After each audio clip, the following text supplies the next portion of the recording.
All right, hello everybody. This is our last lab, conservation of momentum. It should be pretty fun. We're going to do some collisions. And as normal, we're going to start off with getting the capstone set up. So just like normal, we're going to go to Files,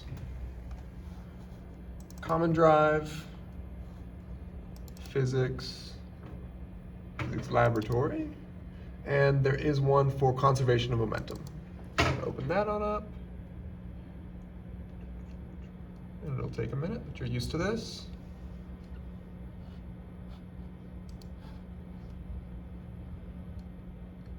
And just like normal, we're going to first go to hardware setup and connect our carts. We'll need two carts this time, and it's nice to have a red and a blue just to be able to tell them apart a little bit better.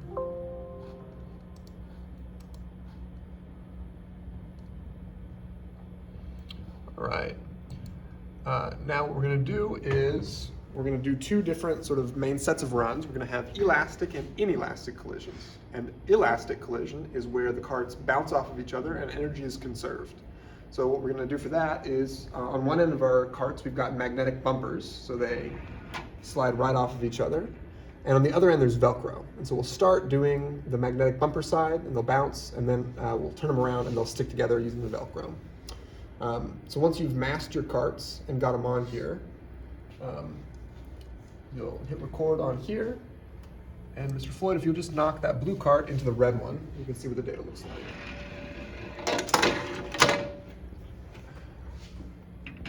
Okay. So I don't know if those colors are all right, but you can see first we've got one cart moving towards the other one, and this cart's stationary. And then here, where there's that sharp slope, that's where the collision's happening. And then afterwards you can see now the other cart is moving in the same direction, and our initial cart is now at rest. Okay? And that's for elastic. Now let's see what happens for inelastic. We switch the carts around, have the Velcro facing each other. Okay, and go ahead. Go ahead and yeah. And you can see here, just this first part, we've got one cart moving towards each other, and then in the collision, now they go away moving at the same speed. So afterwards, they sort of have the same speed in the middle. And you're going to do each of these several times, changing the amount of mass on there, and so you can see how that's going to play out. But that's the sort of main part of the lab. Hope it goes well.